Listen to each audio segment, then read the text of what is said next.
आज का हमारा टॉपिक है एम्पियर का परिपथी नियम या एम्पियर सर्कुलर लॉ। निर्वात में किसी भी बिंदु के बंद वक्र के चारों ओर चुंबकीय क्षेत्र वेक्टर बी का रेखीय समाकलन उस वक्र के द्वारा घेरी गई धारा I का म्यू नॉट गुना होता है। इस प्रकार से चुंबकीय क्षेत्र को हम वेक्टर बी से रिप्रेजेंट करते हैं। तो चुंबकीय क्षेत्र वेक्टर बी का रेखीय समाकलन, तो ये बी का रेखीय समाकलन का साइन है और into D L equal to mu not धारा I का म्यू नॉट गुना होता है। तो I इंटू म्यू नॉट ये हो गया। यहाँ पर म्यू नॉट क्या है? निर्वात की चुंबकशीलता है।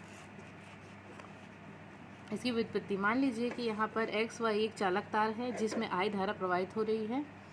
XY एक चालक तार है जिसमें I धारा प्रवाहित हो रही है। चालक के चारों ओर चुंबकीय क्षेत्र रेखाएं और संकेंद्रीय वृत्तों के रूप में होगी। यहाँ पर देख सकते हैं कि यहाँ चालक के चारों ओर जो चुंबकीय क्षेत्र रेखाएं हैं इस प्रकार से रोटेशन के फॉर्म में है।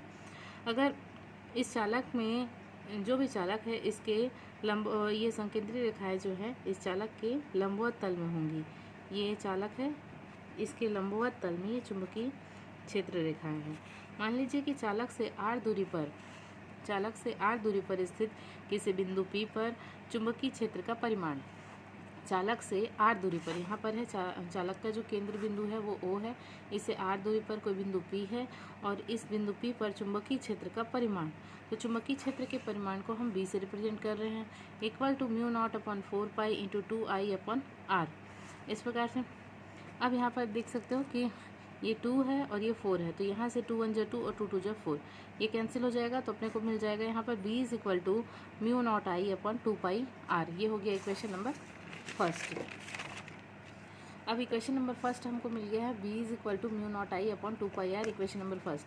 बिंदु P पर चुंबकीय क्षेत्र रेखा पर एक अल्प अवयव D, यहाँ पर ये बिंदु P पर हम एक अल्प अवयव DL की परिकल्पना करते हैं, ठीक है, DL की परिकल्पना करते हैं, तब वेक्टर B और DL की जो दिशा है वो एक समान होगी। यहाँ पर चुंबकीय क्षेत्र की दिशा वेक्टर B और DL की जो दिशा है वो एक ही दिशा है, इस तरह से, है ना।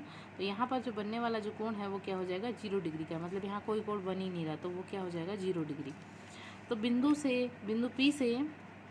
P से गुजरने वाली जो चुंबकीय बल रेखाएं हैं, इस प्रकार से चुंबकीय बल रेखाएं हैं, ये सभी क्या होंगी? वृत्ताकार होंगी। अब इसी r त्रिज्या के वृत्त के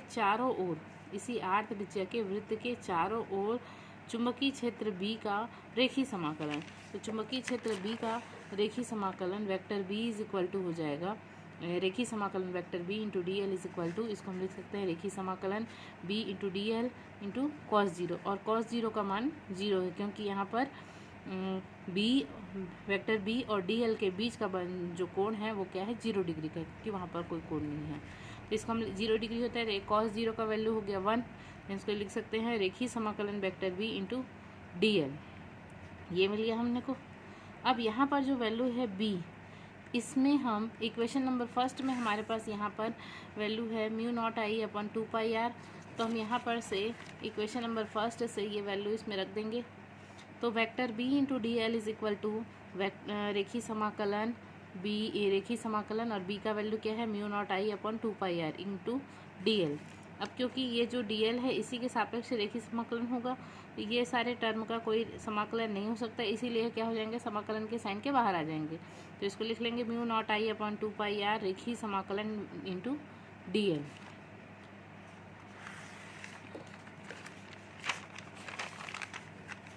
क्योंकि रेखीय समाकलन DL इक्वल टू, अब यहाँ पर जो है एक अल्प अवयव है DL, है ना, ये अल्प अवयव है DL जो इसकी वृत्त की परिधि पर है, ठीक, यहाँ त्रिज्या के वृत्त की परिधि पर है, और वृत्त की परिधि का वैल्यू होता है 2π, वृत्त की परिधि होती है 2πr और इक्वल टू यार त्रिज्या के वृत्त की परिधि है, इसीलिए हम इसको लिख सकते हैं यहाँ पर रेखीय समाकलन vector B into D L mu not I upon 2πr into 2πr। अब हम यहाँ पर 2πr कैंसिल हो जाएगा, तो क्या बच जाएगा? Vector B into D L is equal to mu not I। यही जो है एम्पियर का परिपथी नियम है।